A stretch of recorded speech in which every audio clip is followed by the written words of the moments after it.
अस्सलाम वालेकुम, शराय दस्तूर से मैं हूं अब्दुल करीम सिद्दीकी और आप हैं AQS के साथ। और मेरे साथ सत्तार खान, इन्वेस्टिगेटिव जर्नलिस्ट, पाकिस्तान की सहाफत का एक बड़ा नाम। सत्तार खान साहब, आपने इंसान और गधा फिल्म देखी? देखिए, क्या सब्जेक्ट था उसका? ये इंसान और गधे को मिलाना, ये उस दौर में ये सियासत कह रहा हूँ, ये फिल्म क्या था उस फिल्म के अंदर? मेरे अंदर एक पॉलिटिकल थीम था। अच्छा, उसको देर से लोगों ने जाना, समझ चुके हुए थे, लेकिन बाद में पता चला कि ये तो पॉलिटिकल को थीम दे रहा। जुल्फ़िकार भुट्टो की हुकूमत थी, उन्होंने महसूस कर लिया था कि ये कोई सियासत में छेड़खानी कर रहे हैं, बड़े तरीके के साथ, हाँ, बड़ी नफासत के साथ, सोफिस्टिकेटेड तरीके से। ये बेहुदा तरीके से नहीं कि किसी को गाली निकाल देना बया देता, जैसे आजकल हो रहा है, लान तान चल रही है, गालियां दी जा रही हैं। ये नहीं था, बड़ी सोफिस्टिकेटेड तरीके से समझ आनी शुरू हो गई थी। देखने वालों को भी फिल्म लग चुकी थी, काफ़ी टाइम हो चुका था। जुल्फ़िकार भुट्टो की हुकूमत थोड़ी सी मजबूर लगी कि यार हम किस तरह कदम बनाएं। उसमें ये बुनियादी तौर पे जो गधे का लफ्ज़ है ना, ये आप जेहन में रख लें कि गधा बंदा खुद नहीं होता, गधा बनाता है, फिर उसे गधा कहता है। गधे को नहीं पता कि वो गधा है, एक बात जेहन में रखिएगा। ये जो गधा होता है ना, है। उसको नहीं पता होता कि वो गधा है। अच्छा, ये आपको पता है, ये मुझे पता है, जो जिसने बनाया है उसको पता है। हाँ, तो सियासत में यही होता है कि मैंने बात की थी ना कि अगर आप पॉलिटिकली चार्ज हो ना, तो आपको गधा नहीं बनाया जा सकता।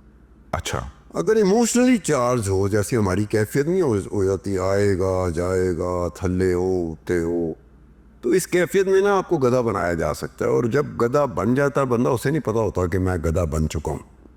जिसने बनाया होता है उसको पता होता है कि यार अब गधा बन चुका है, अब जैसा जैसा होगा। गधा एक बड़ा मेहनती जानवर कहा जाता है हाँ, कि उसको इस बात का भी नहीं पता होता वो कितनी मेहनत करता है। ये भी एक बात है, उसको ये नहीं पता होता। तो वो जो चीज़ चली थी ना, ग्रेजुअली ये हुआ कि उस वक्त सोफिस्टिकेशन भी थी, एक रवायत भी थी, नफासत भी थी। वो ग्रेजुअली फिर बिगड़ना शुरू हुई, फिर बहुत बिगड़ते बिगड़ते आज की जो सूरत हाल आपके सामने है, ये सियासत नहीं है।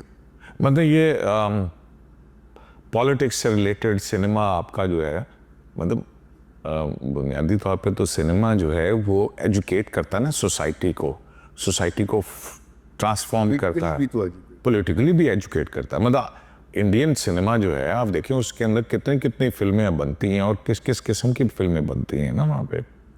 वो तो आप, वो माचिस जो फिल्म थी, वो कश्मीर को लेके किस तरह से वो प्रोजेक्ट करती हैं उसको। वो ये होता है, पाकिस्तान में एक और फिल्म भी बनी थी, डंकी किंग।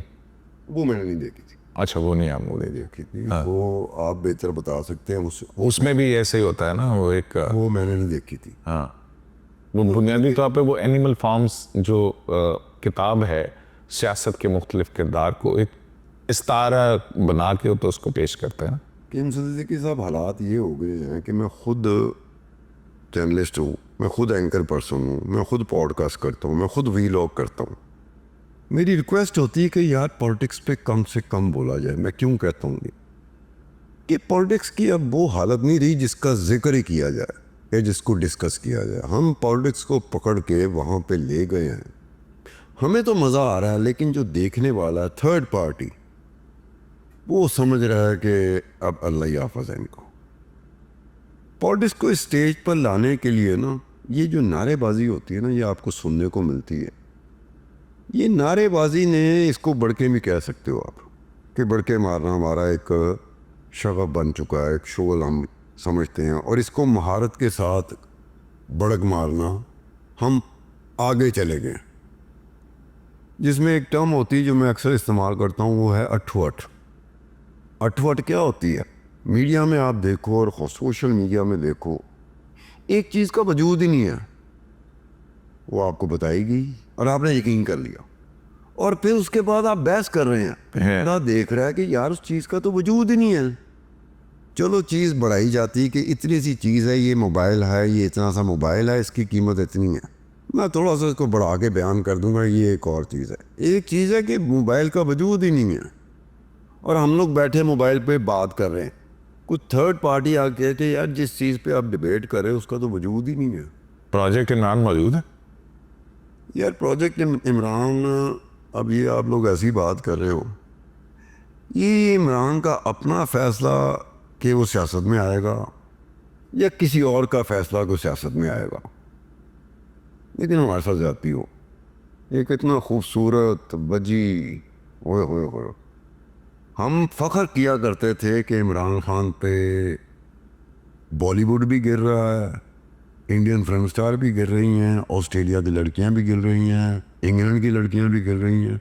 वो वेस्ट इंडीज़ जाता था, वहाँ तंबख्तू वो जो स्याह फाम होती थी वो भी गिर रही होती थी। तो हम लोग खुश हो रहे थे कि साਡਾ एक ऐसा सपूत है कि जिस पे ये हो रहा है, इस पर वाकई हमें बड़ा वो गर्व होता था, जिसे गर्व नहीं कहते वो होता था।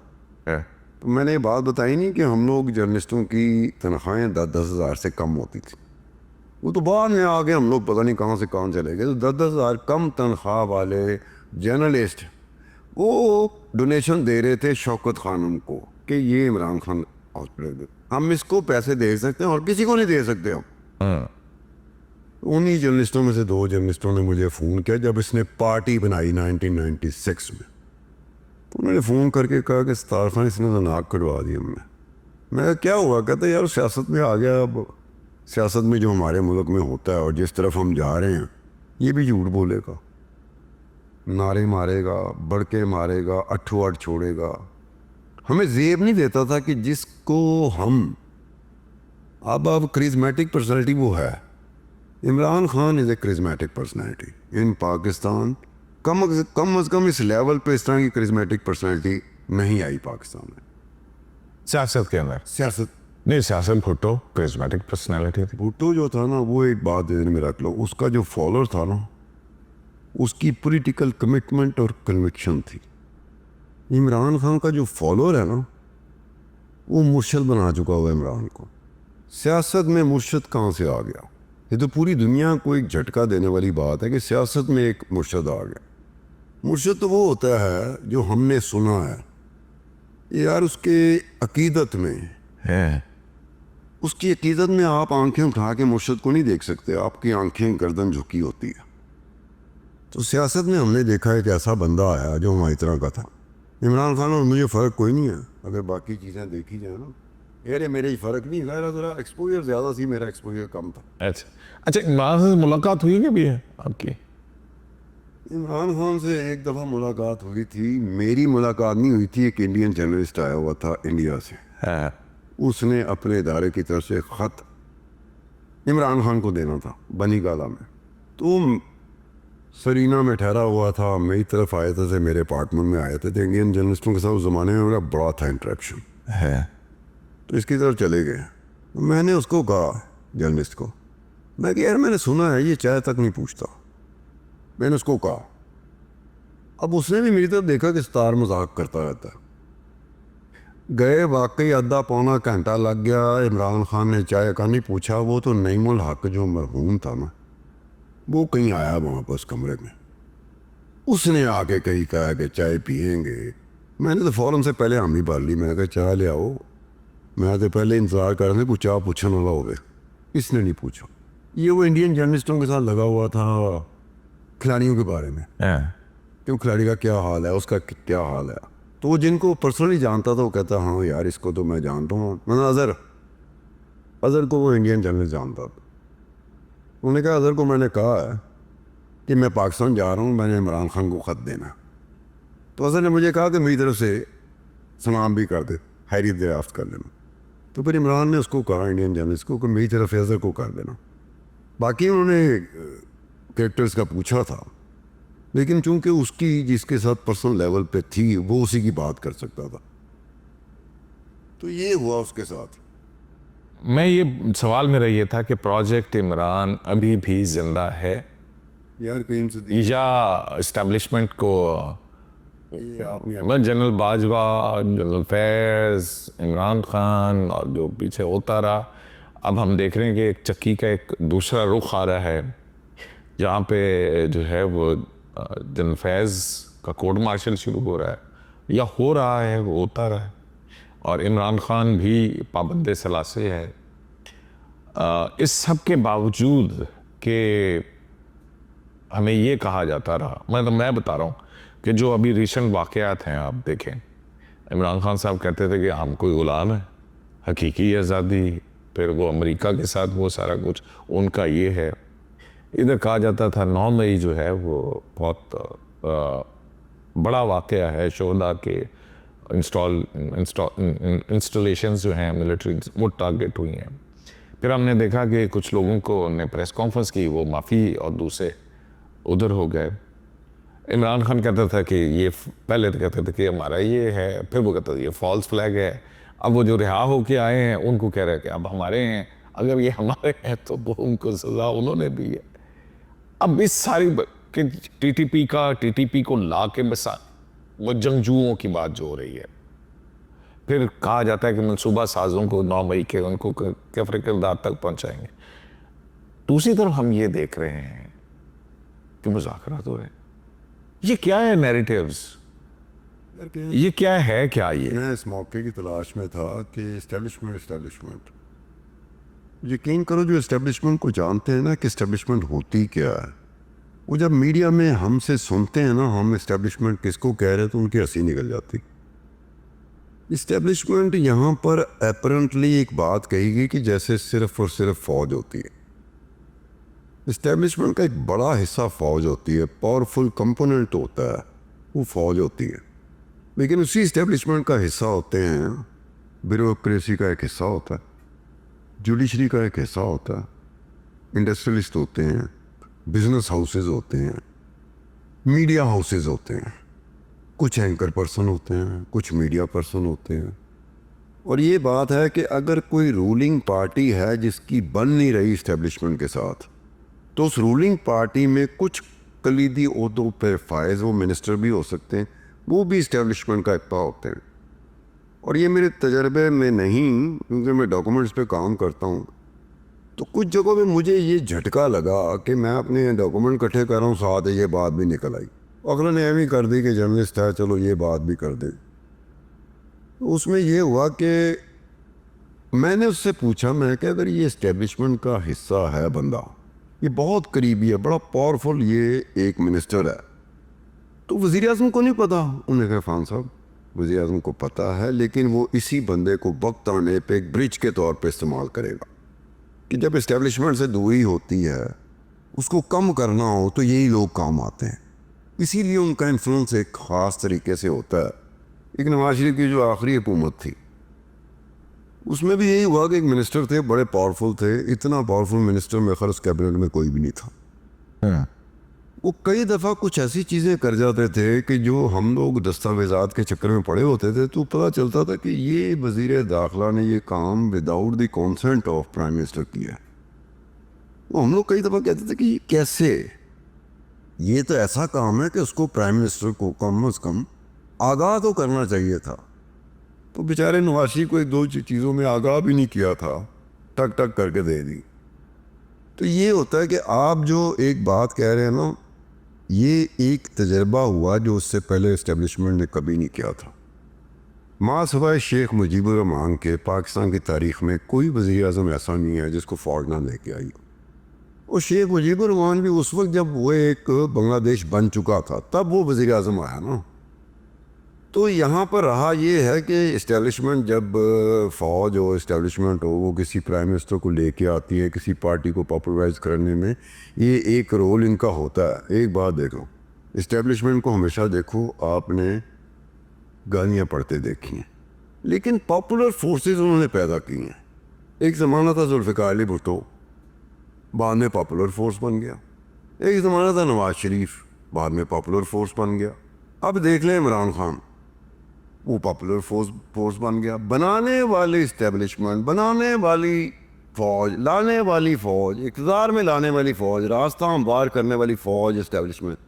लेकिन अल्टीमेटली इन तीनों की तरफ से लान तान किसकी हुई? इस्टेब्लिशमेंट की। क्यों?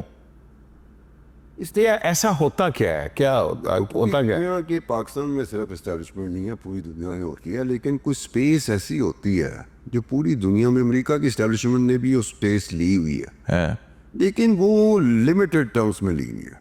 एक चीज़ें तय है, पॉलिटिकल लीडरशिप को पता है कि ये इस्टेब्लिशमेंट का एरिया, पाकिस्तान में ज़रा थोड़ी सी बेहतियाती हो जाती है।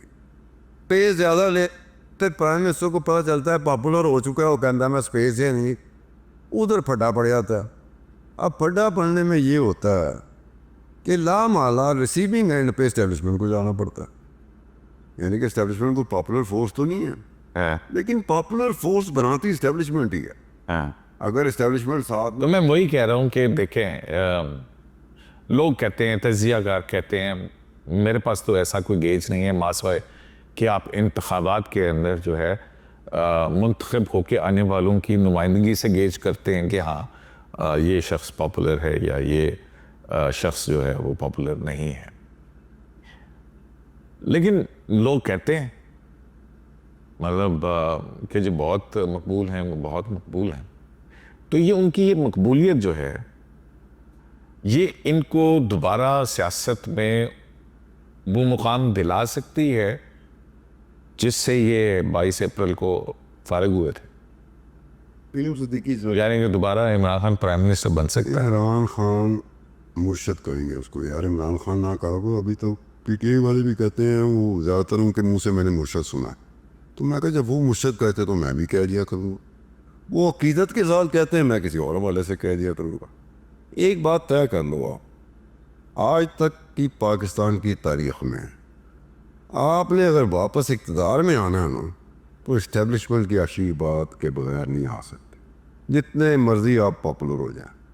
ये बड़ी भूल होती है उन बंदों की जो समझ रहे होते हैं कि इस्टेब्लिशमेंट लेट जाएगी। इस्टेब्लिशमेंट लेटती नहीं है, लिटा ज़रूर देती है, लेटती नहीं है। इस एक वक्त में जब ये समा बना हुआ है, माशाल्लाह इमरान खान का सोशल मीडिया बहुत पावरफुल है। वो जो बात लाता है लोग उस पर ईमान ले आते हैं। उसमें आप देखें कि फ़ौज जो है ना पाँव में पड़ी हुई है, इस्टेब्लिशमेंट पाँव में पड़ी हुई है इमरान खान के। मेरी ज़ाती इंफॉर्मेशन है कि वो अभी तक घास नहीं डाल रहे है। मेरी ज़ाती इंफॉर्मेशन। और देखें ना, अब ये 19 लोग जो हैं 9 मई के वाक़यात के अंदर जिन्होंने पार्डन लिया, रहम की अपील की, माफ़ी मिली, सुने तो सही ना। तो पीटीआई सोशल मीडिया अकाउंट से कहा गया कि इस्टेब्लिशमेंट ने घुटने टेक दिए हैं, देखा, और वो इमरान से एनआरओ मांग रहे हैं। यार वो एक एनआरओ इस्टेब्लिशमेंट नहीं मांगती, हमेशा पॉलिटिकल लीडरशिप ने एनआरओ मांगा है। इस पे केसेस पर इमरान खान की इस्टेब्लिशमेंट की कहाँ डील हो सकती है? तो ये हुकूमत कहाँ जाएगी? मैं अगर डील कराना चाहूँ ना, तो इस वक्त तक जो चीज़ समझ आ रही है, जो मैं अपनी ऑब्जर्वेशन की बात करूँ, इन्फॉर्मेशन नहीं है मेरे पास, हाँ, जो ये क्राइम पार्टनर थे जनरल बाजवा और इमरान खान, लंबी इनिंग खेलनी थी इन्होंने। फैज हमीद एक हिस्सा था ना, primarily general Bajwa and Imran Khan. यहाँ से ये चीज़ें हुई हैं कि 2017 में नवाज शरीफ आ गया, उसके बाद ये खाकान अब्बासी 9 महीने बड़ी मुश्किल से निकाले थे। खाकान अब्बासी शायद किसी वक्त में अगर बोलने पे आए ना, तो कुछ बातें ऐसी हैं जो शायद आपको तरस आए खाकान अब्बासी पे। अभी तक उसने बात कोई नहीं की ऐसी, वो बातों में ज़रूर करता ये होगा, लेकिन काफ़ी उसको मसाइल का सामना रहा है उन 9 महीनों में जब वो वज़ीर आज़म था। इसमें इमरान खान और जनरल बाजवा, ये इस्टेब्लिशमेंट ने एक नया फार्मूला निकाला। जो भी इनके थिंक टैंक होंगे कि नया तजर्बा करते, बराबरी की सतह पर पार्टनरशिप कर लेते हैं हुकूमत में। बराबरी की सतह पे पार्टनरशिप ये कि पार्लियामेंट में इंटेलिजेंस एजेंसी के लोग बैठे हों, ऑफिस उनका है, जो गिनती पूरी कराई जा रही है इमरान खान की, वो ये इंटेलिजेंस एजेंसी कर रही है। इमरान खान साहब जिस तरीके खुद कह चुके हैं। हाँ, इमरान खान साहब जिस तरह के वज़ीर आज़म रहे, इतना चहीता वज़ीर आज़म मैंने नहीं देखा। वो अलग बात है कि बाद में उसी चहीते को निकाला। और शहबाज शरीफ कहते थे ना कि जितनी सपोर्ट 30% सपोर्ट इमरान खान को दी है, अगर इतनी 30% भी पॉलिटिकल गवर्नमेंट्स को होती तो हालात निकले। बताता हूँ, तजर्बा बुरी तरीके से नाकाम हुआ ना इस्टेब्लिशमेंट है। उन्होंने बाद में सोचा कि यार अल्लाह ज़रूरत तो ज़्यादा चुक रहा थे, अगला बंदा थे। गंदी गालियाँ आज तक फौज को नहीं पड़ी थी इस तरह से। मैं भी फौज के कोई इतना हामी नहीं था, इस्टेब्लिशमेंट का हामी नहीं था। मैं तनकीद ज़रूर करता था, गाली नहीं निकालता था। ये तनकीद थोड़ी करते तो सीधी गाली निकाल देते। तो ये उनके लिए एम्बैरेसिंग सिचुएशन है कि यार जिनको हमने गोद में लिया, चूसनी हमने दी, फीडर हमने दिया, आज वो बंदा हमें ललकार है। कंप्रोमाइज करेगा इन एनी केस वो इमरान खान ने करना, कंप्रोमाइज के बगैर इस्टेब्लिशमेंट के साथ। इमरान खान आपको मुल्क में ही रहते हुए नजर आ रहे हैं या मुल्क से बाहर भी जा सकते हैं? यार मेरे ख्याल में अगर वो रहम की अपील जो तुम कह रहे हो ना कि 9 मई में रहम की अपील क्या होती, मैंने अपना जुर्म मान लिया ना। हाँ, मैं आपसे रहम की अपील कर रहा हूँ, इसका मतलब मैंने जुर्म मान लिया। हाँ। इतनी बारीकियों में पता नहीं लोग क्यों नहीं जाते कि रहम की अपील करने वाला अपना जुर्म मान रहा है। आगे जिससे रहम की अपील की है और मेहरबानी कुछ रहम की अपील मानता है या नहीं मानता, ठीक है। ये जो बाहर जाने वाली बात है ना, ये अभी तक उसे मौका नसीब नहीं हुआ कि यही ऑफर दे दो उन्हें। मतलब आपकी इतलात के मुताबिक नहीं बाहर जान कोई राब्ता नहीं है, लीस्ट बॉदर। मैंने कहा यार वो खुद डेस्परेट है, उसकी अपनी बातों से सुनो। कई दफा वो कहता था कि एस्टेब्लिशमेंट तो मुझसे बात ही नहीं कर रही। है। अंदर होने से पहले उसकी तकरीरें रोज कौम से खिताब करता था, उसमें ये कहता था मुझसे भी बात मुझसे बात ही नहीं कर रहे थे। आप पे जब वो कहना मुझसे बात नहीं कर रहे, उसके बाद ये वो आप अंदर गए हैं तो वो मिन्नता कर दे पैसा। फिर लड़की एंकर थी बड़ी, वो जरा ये पीटीआई का जरा खुमार था उसमें। है। वो देखती थी कि सतार खान साहब कोई इन्फॉर्मेशन लेके आते हैं, तो उस दिन मेरा मूड सी को रो पाएगी उसके पास भी इन्फॉर्मेशन है। इन्फॉर्मेशन क्या थी? कहती सर वो जनरल आसम मुनीर की मुलाकात हुई है इमरान खान के साथ। अब हम जैसे शरारती बंदे, हमने कहा तेरे पास ज़ईफ इंफॉर्मेशन है, इस इंफॉर्मेशन को मजबूत करना तो ये पूरी बात बताता हूँ। मैंने कहा जनरल आसम मुनीर पिछले 12-13 दिन से डेरा जेल में रह रहा है। जो इमरान खान के साथ वाली बैरक है उसमें वो रहता है। सुबह निकलता है इमरान खान के कमरे में जाता है और ही मिन्नतां करता है, सारी दिन मिन्नतां करता है। वो नहीं मानता पिया। सुनने करना है पॉडकास्ट, उसने एंकर ने क्या ये वाला जो क्लिप है ना, ये वाला के जनाब, ये जो आपने एक कहा है, ये वायरल हो जाना। और कहा देखो जी सदारत कह रहे हैं कि कौन के लिए अगर अच्छा वो उसने क्या किया, पॉडकास्ट शुरू करने लगे, उसने मोबाइल उठाया, उसने 5-6 को फोन किया कि असल खबर तो खान साहब के पास है। यानी कि वो मानने के लिए, देखो एक मेरी बात सुनो, जब बंदा कैफियत में हो ना, नहीं वो बात ठीक होगी। अब आज मेरा टाइम ज्यादा हो रहा है। ये जो मुज़ाकरात हैं हुकूमत और पीटीए के दरमियान, दाना सनाउल्लाह कह रहे हैं कि ये इमरान, नवाज और जरदारी अगर ये तीनों बैठ जाते तो 70 दिन के अंदर आपके मसाइल हल हो जाते हैं। ये मसले मसाइल हल हो जाएंगे।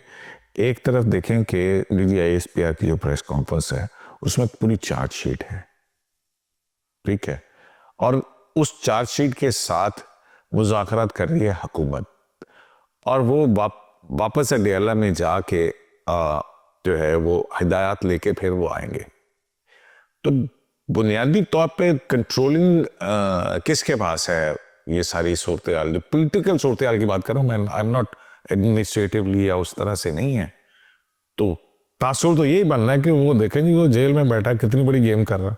नहीं यार देखो, एक बात हम लोग जो हैं, जो एक और तरीके से इमरान खान की सियासत को लेते हैं या नवाज शरीफ की सियासत को या जरदारी की सियासत में, जो बाकी पॉलिटिकल प्लेयर हैं, एक बात ज़हन में रखें कि इमरान खान की कामयाबी में, पॉपुलैरिटी में, उसकी सोलो फ्लाइट हमेशा मैटर करती रही। सोलो फ्लाइट क्या होती है? मैडू गाली दे दो, मुझे भी दे दो, इसको भी दे दो, उसको भी दे दो, तो लोगों के जहन में ये पढ़ना शुरू होता है कि अकेला इकलौता ईमानदार इस मुल्क में पैदा हो गया, ऐसा इतना सच्चा बंदा, इकलौता दिलेर बंदा, वो उसका इमेज बनना शुरू होता है। अब जो सोलो फ्लाइट लेने वाला है मुज़ाकरात पे आएगा, मुझे समझ नहीं आती कि यार वो आप कैसी बात करते हो। मुज़ाकरात पे आने के लिए ना मुझे भी झुकना पड़ेगा, करीम सिद्दीकी साहब आपको भी झुकना पड़ेगा। दुनिया में आज तक कोई मुज़ाकरात ऐसे नहीं हुए जिसमें अपना रिट्रीव करना, बच करना ना हो।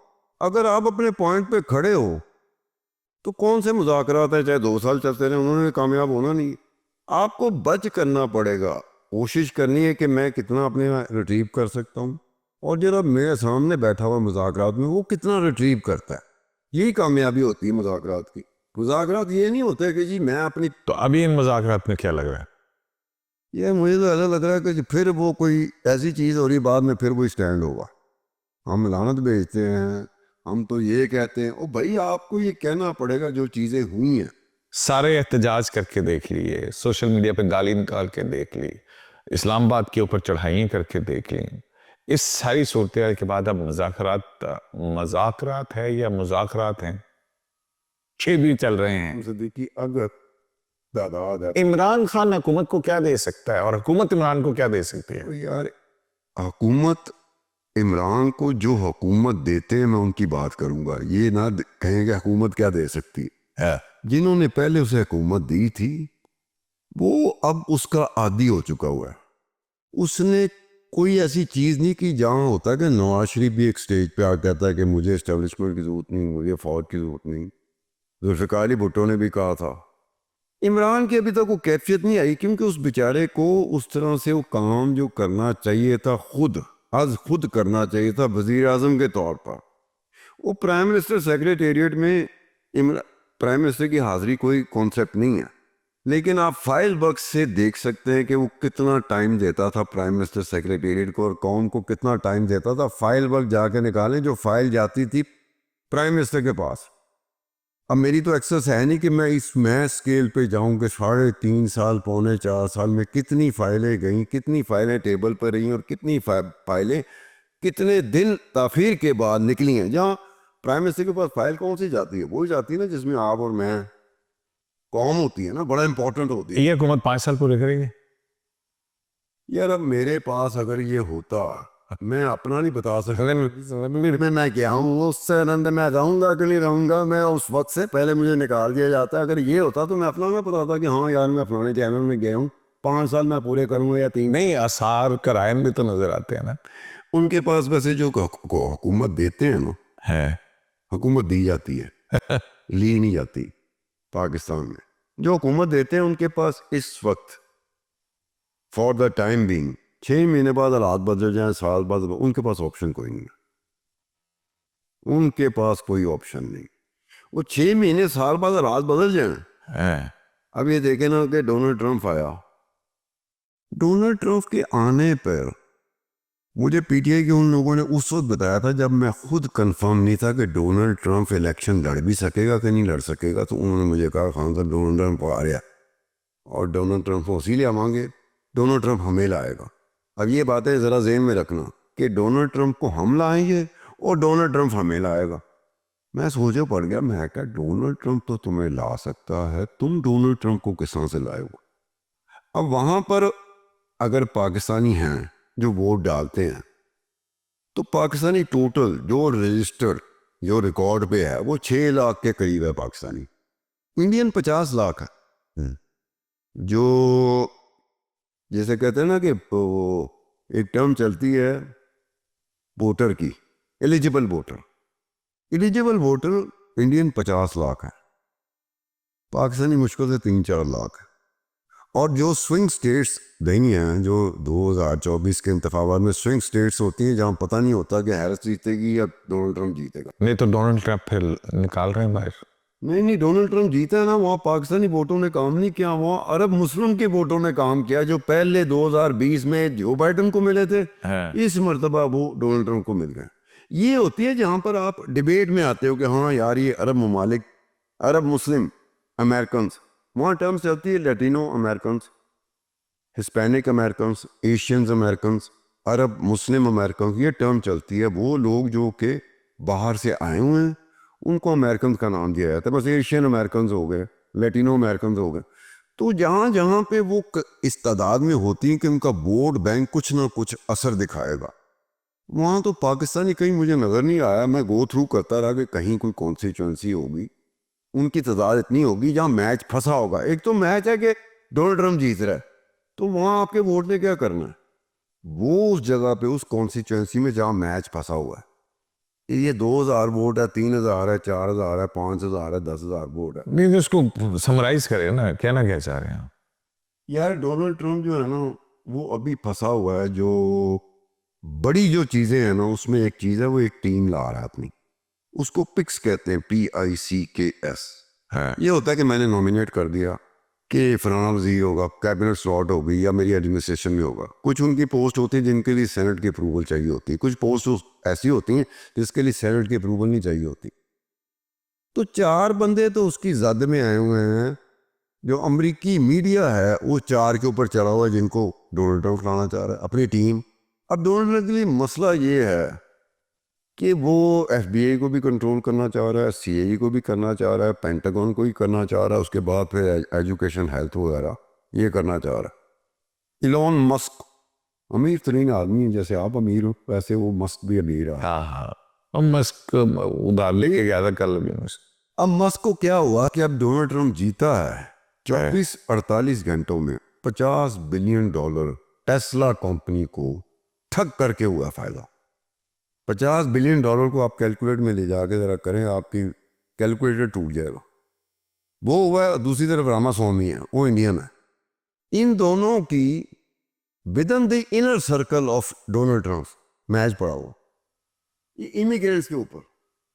ये दोनों कुछ और तो मतलब आप कह रहे हैं कि ट्रम्प के एजेंडे के ऊपर इमरान खान कहीं ना कहीं तो उसको बेचारे को अपनी टीम तो बनाने दो। ठीक है। जनवरी को आएगा, अपनी टीम बनाएगा, उसने अपनी FBI को भी कंट्रोल करना है, CIA को भी, पेंटागन का प्रिसाइसली क्या इमरान खान की रिहाई मुस्तकबिल करीब में नजर आ रही है? यार रिहाई में हम लोग बात कर रहे हो तो ये हमारा जो भी लोग पॉडकास्ट है ये शायद रिलीज बाद में हो रहा हो चुका हो, इसमें इतनी तेजी के साथ आती है। लेकिन एक बात है, हाँ। कंप्रोमाइज के बगैर नहीं होगा। कंप्रोमाइज कौन सा है? नहीं, कंप्रोमाइज कौन सा जो एस्टेब्लिशमेंट को पसंद आएगा। हाँ। ये नहीं होगा कि जी क्यों सोशल मीडिया PTI मतलब ना ऐ नहीं होएगा कि चौपड़ियां भी तो नल दो नहीं है, नहीं मतलब कि वो देखो ना, अब उसके लिए रास्ता ना बाहर का ना अंदर का। एस्टेब्लिशमेंट खेल कैसे रही है कि यार वो जैसे नवाशी चला गया था बाहर, वो भी एक डील थी, उस डील का हिस्सा था इमरान खान। उस डील का हिस्सा इमरान खान था, वजीर आजम इमरान खान था। आज चाहे जो कहे कि जी मेरा बस नहीं चल रहा था, तू कुर्सी पे बैठा क्यों हुआ था, तेरा बस ही नहीं चल रहा था, वो कुर्सी पे से रिजाइन करता। उसके बेचारे के मुर्शद के बाहर जाने का और उसके अडयाला जेल से निकलने का, वो इस वक्त तक दोनों तारीख गनियां नहीं होती इस वक्त हैं। आज के 1 हफ्ते बाद 2 हफ्ते बाद वो खुल जाए। तारीख गलियां साथ में बंद भी हैं या तारीख हैं सिर्फ? फिलहाल तो जो लोग देखने वाले लोग हैं ना, जो सेंसेबल हैं, वो नहीं जो कि सोशल मीडिया को देख के तो अपनी राय रखते हैं, वो उनकी मैं बात नहीं कर रहा। उनके मुताबिक के वो गलियां उनको बंद नजर आ रही हैं। मैं कहा ये तो हो नहीं सकता, क्योंकि नवाज शरीफ और जरदारी भी तो चाहते नहीं है एस्टेब्लिशमेंट के। इनके साथ तो प्रॉब्लम रहती है, बल्कि बड़ी प्रॉब्लम इन दोनों के साथ है। इमरान खान के साथ तो, मुर्शद के साथ तो सिर्फ गालियों की वजह से, लान तान की वजह से, सोशल मीडिया की वजह से। उससे ज़्यादा उनका मसला है नवाज शरीफ और जरदारी, क्योंकि नवाज शरीफ का पैटर्न देखो। तो फिर नवाज शरीफ और जरदारी को कंट्रोल करने के लिए इमरान खान की मौजूदगी जरूरत है। वो भी है। अब वक्त कुछ ज़्यादा हो गया और इसके लिए जो है मज़ीद नशिस्त जो है वो ज़रूरी है। ये बात तय है कि सत्तार खान ने कोई बात भी सीधी नहीं की। शराइत दस्तूर से कि इस लाइव से इजाज़त दीजिए और अपना फीडबैक ज़रूर दीजिए। अल्लाह